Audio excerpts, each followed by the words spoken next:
వారి మంచి పోర్ట్ఫోలియోలు వారు చదువుకున్న వాళ్ళకు మంచి పోర్ట్ఫోలియో ఇవ్వడం తప్పేముంది, మంచి పోర్ట్ఫోలియో ఎందుకు ఇస్తలేరు అన్నాను, అది మాట్లాడాము. దాన్ని పక్కన పెడితే ఈరోజు నేను కుంభకోణాల మీద అవినీతి మీద మాట్లాడితే ఇంతమంది లేచి మీద పడితే ఎట్లా అధ్యక్ష? వీరికి కుంభకోణాల మీద అవినీతి మీద మాట్లాడాలంటే వాళ్ళు తట్టుకోలేకపోతుండ్రు అధ్యక్ష. ఈరోజు నేను ఒకటి అడుగుతా ఉన్నాను, ఈరోజు ఎందుకోసం మరి దాని మీద ఆన్సర్ చేయండి. నేను చెప్పిన దాంట్లో ఒక ప్రిన్సిపల్ సెక్రటరీ రిజ్వీ లాంటి సీనియర్ ఆఫీసర్ ఎందుకోసం రాజీనామా చేయాల్సి వచ్చింది అధ్యక్ష?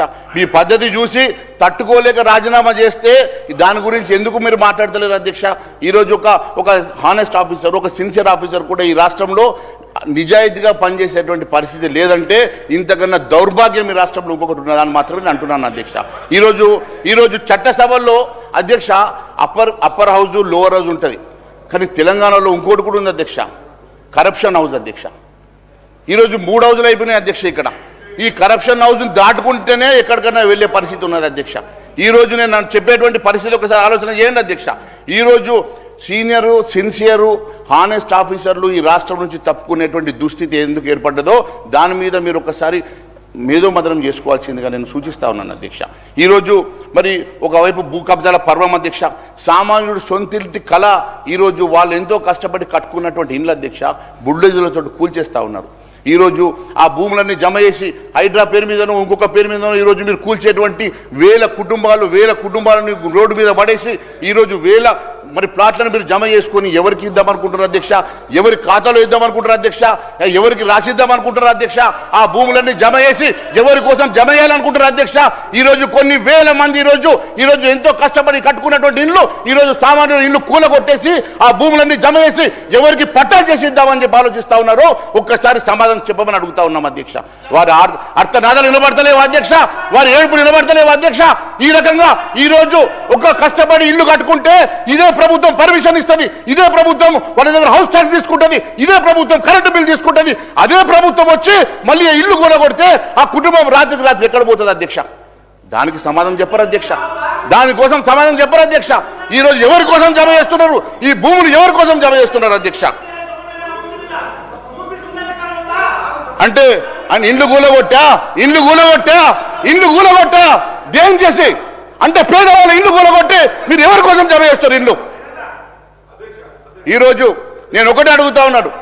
ఈరోజు అధ్యక్ష ఇల్లు కూలగొట్టకుండా గతంలో కూడా ఇంతకుముందు ఉదయం డిబేట్ జరిగేటప్పుడు కూడా బీఆర్ఎస్ నాయకులంతా కూడా ముందు మేము ఒకలాగా అనుకున్నాం, తర్వాత ఒక ఇల్లు కూడా కూలగొట్టకుండా దాన్ని ఏ విధంగా చేద్దాం అనుకున్నాం. అంతోపర ఎలక్షన్ వచ్చి చెప్పిన అధ్యక్ష. ఇప్పుడు నా సోదరుడు మాట్లాడుకుంటూ ఇల్లు కూలగొడితే ఎటు పోవాలి, ట్యాక్సులు కట్టించి అంతా కట్టించి, మరి ఇదే మాట మరి గుజరాత్లో సబర్మతి నది మీద కట్టినటువంటి నది మీద నేను మొన్న పోయి అడిగిన అధ్యక్ష, కన్సర్న్ డిపార్ట్మెంట్ ఆయన హెడ్ ఆఫ్ ది డిపార్ట్మెంట్ పిలిపించి అడిగితే ఏంటంటే 10,000 కుటుంబాలను ఇక్కడ నుంచి తరలించి చేయాల్సి వచ్చింది, వాళ్ళకు ప్లాట్లు ఇచ్చేయాల్సి వచ్చిందని. మరి ఆడ గుజరాత్లో కట్టుకోవచ్చు, మన మూసీ నదిని మనం ప్రక్షాళన చేసుకోవద్దా అధ్యక్ష? మరి ఆడ చేస్తేనేమో సంసారం అవుతుంది, ఈడ చేస్తుంది విభచారం అవుతుందా అధ్యక్ష? ఏంది అలాంటి సుందర నగరం? మరి కొంత ఇన్ఫర్మేషన్ ఇచ్చుకుంటూ ఉదయం ఏం మాట్లాడారు, దాదాపు 1,00,000 మంది ఎఫెక్టెడ్. మరి 1,00,000 మంది ఎఫెక్టెడ్ అయ్యేటువంటి ఆ మూసీలో మరి వాళ్ళ జీవన విధానాన్ని అట్లనే వదిలిపెడదామా? ఆ దోమలకు, ఆ మురుగుకు, ఆ వాసనకు వాళ్ళ బతుకులను అట్లే వదిలిపెడదామా?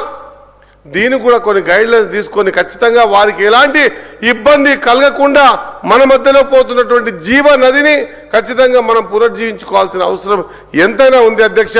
ఏ మాదిరిగా అయితే సబర్మతి నది మీద కట్టారో ఆ మాదిరిగానే మనము ఈ విధంగా మన హైదరాబాద్లో నడిగడ్డలో పోతున్నటువంటి మూసి మీద కూడా కట్టాల్సిన అవసరం ఉంది.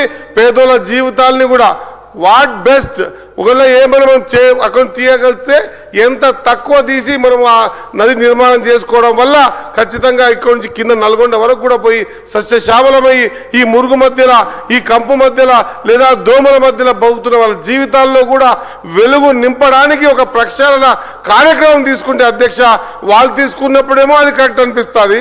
మరి ఖచ్చితంగా నిర్ణయాలు తీసుకొని ఏ విధంగా సరే జీవితాలు బాగు చేద్దామని ఒక మంచి ఆలోచన చేస్తే ఈరోజు మాట్లాడడం ఎంత విడ్డూరంగా ఉందో ఒకసారి ఆలోచన చేయాల్సిన అవసరం ఉందని తెలియజేస్తా ఉన్నా అధ్యక్ష.